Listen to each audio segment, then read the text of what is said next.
Welcome, everyone. I just wanted to jump on real quick. It's actually about 4 a.m. my time, but I wanted to make sure I got on and put this out because I didn't put anything out last week and I didn't want anyone to think it was because of a bad reason. It's actually because of a very good reason. I got excellent feedback after the first episode and from the US, from the UK, from Africa, which I was expecting. But I also got feedback from Australia, which was unexpected. So I'm pretty hyped up about that. Basically, the amount of feedback that I got, and it's all relevant feedback, so I have to go through it all, told me that I wouldn't be able to handle the back end of this whole operation by myself. So I had to look for some backup, and I think I found that now, and should be putting information out weekly going forward. So thank you for the feedback. Thank you for the involvement. Is exactly what we need, as I've mentioned before, and let's get going. So quickly, I just wanted to come on board and talk about something that happened to me, right? I was called a journalist, yeah, and for some reason, I was offended by this. And I've thought about it, and I think the reason I was offended is I don't have anything against journalism. Fantastic career. But to me, a journalist is more of a passive role. You report the news, hopefully unbiased, but you report the news where it's happening, at the time it's happening, and you explain what's going on. You're not creating any news yourself, hopefully. And that's the exact opposite of what I intend to do. I intend to create the news. If you refer back to the first episode where we were talking about Africa No Filter and the way that news stories are covered in Africa, both by African news organizations and international organizations, they don't cover news in the way that I would hope that puts Africa in a positive light. So I did not want to be called a journalist. I hope I'm not a journalist. But what I'm trying to do is create a business entity in Africa, right? That helps everyone. And in order to do that, I want to be as transparent as possible. So I have to give information that explains exactly what's going on in Africa or in the individual African countries, right? And that's why maybe it may seem journalistic at this point, but I feel like I have to educate people and bring experts in, which I'm going to do a lot more of, to explain what's going on in the country that we're focusing on at that particular moment in time. So, I'm not a journalist. Hopefully we'll all be newsmakers. But I think another reason why this seemed to affect me so much was a little personal side of me. I have 2 seeds that I've watered. One of them is my 24-year-old son, and he was the one who called me a journalist. So I was like, dude, you know what I'm trying to do. So why would you call me a journalist? But I think he understands now. My other seed, who I continue to water, is my 9-year-old daughter. You'll meet her soon, and I say you'll meet her because she is, as much as a 24-year-old doesn't want to be on camera, wants to stay in the background. His sister is all about, I want to be on YouTube, and creates her own videos using CapCut. Interestingly enough, when the whole TikTok thing was going down and they were going dark, her question to me was, will I be able to use CapCut? So she had to explain to me what CapCut was and show me how she created videos on CapCut. But like I said, I think that's why it hit me hard, and I wanted to make sure everybody understood exactly where I was coming from. That being said, now that I have everyone's attention, I just wanted to say, let me play this doodle. Africa is the second largest continent in the world, 11.7 million square miles. It's also the second most populous continent, approximately 1.4 billion people. Around 70% of Africa's population is under the age of 30, making it the youngest continent in the world. The median age is 19.7 years. The population is growing at an average rate of 2.5% a year, the fastest of any continent. Over 2,000 languages are spoken across the continent. Quick differences between the USA and Africa. USA has 50 states, 1 president, and the official language is English.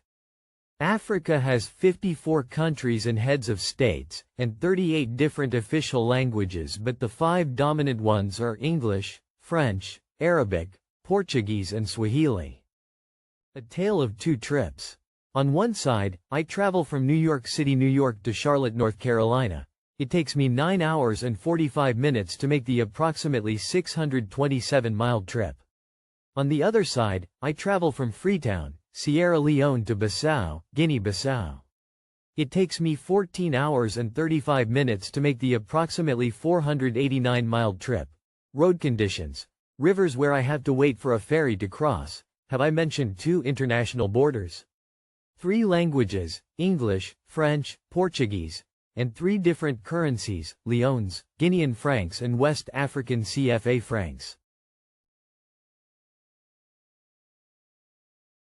So that was my first doodle. Let me know how you feel about it, and we'll see if I incorporate it into future episodes. But when I give the difference between the US and Africa, for example, USA, United States of America, and maybe one day United States of Africa, who knows? That's a whole other show.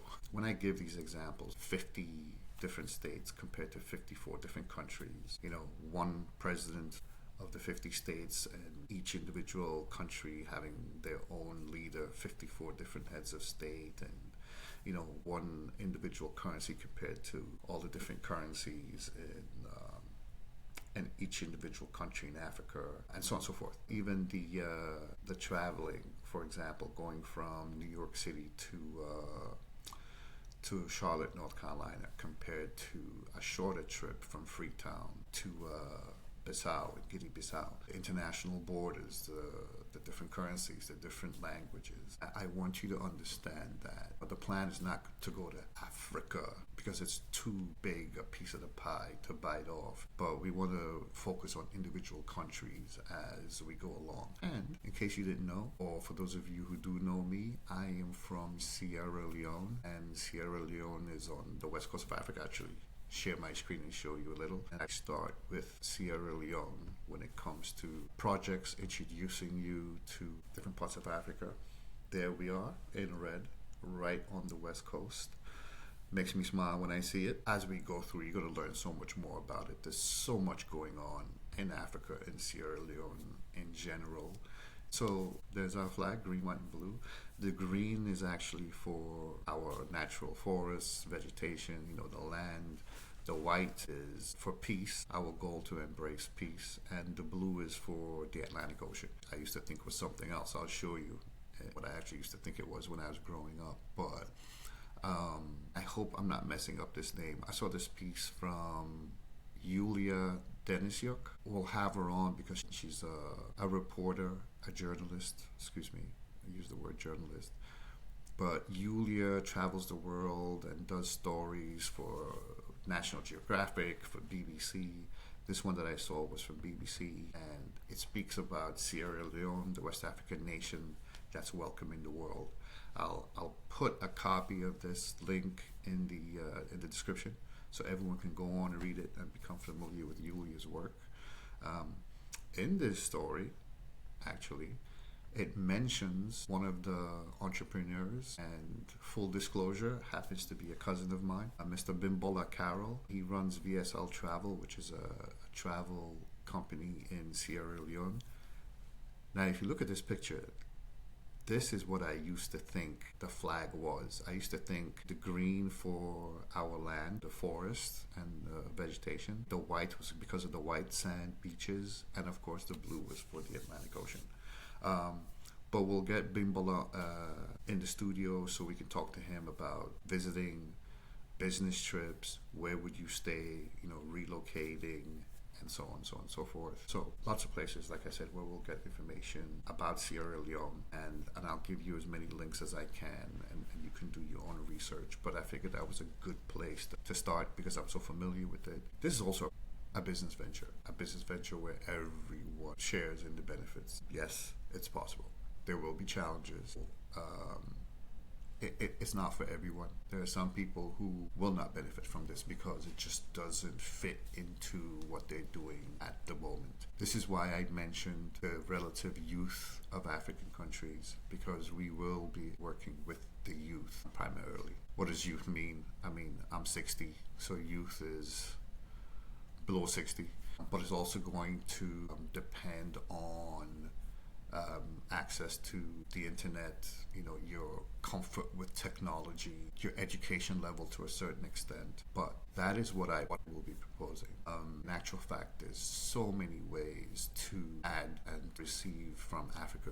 I do want to mention that there was a page, and I'll share it. It's an example of ways that you can be involved with Africa and not have to worry about doing business there. And it was an amazing site I came across called Kwanda. And Kwanda was started by a young man. I'll put his link below, but what they're attempting to do is a great model. Get people to donate at least $5 a month. And of course, with a larger number of people, you'll be able to collect enough money. And of course, those donations or those pledges will add up. So we're very similar in a way in that we both recognize it's going to come down to local entrepreneurs, people on the ground in the country. And he's reaching out globally to say, hey, let's partner with these local entrepreneurs. Exactly what I am proposing also.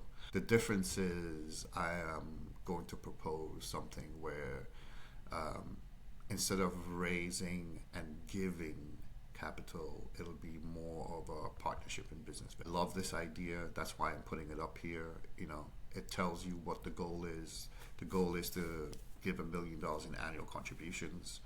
It tells you where they are so far, how many philanthropists they have, how much capital has been deployed. It describes some of the projects. And this is the person I was telling you about, Jermaine Craig.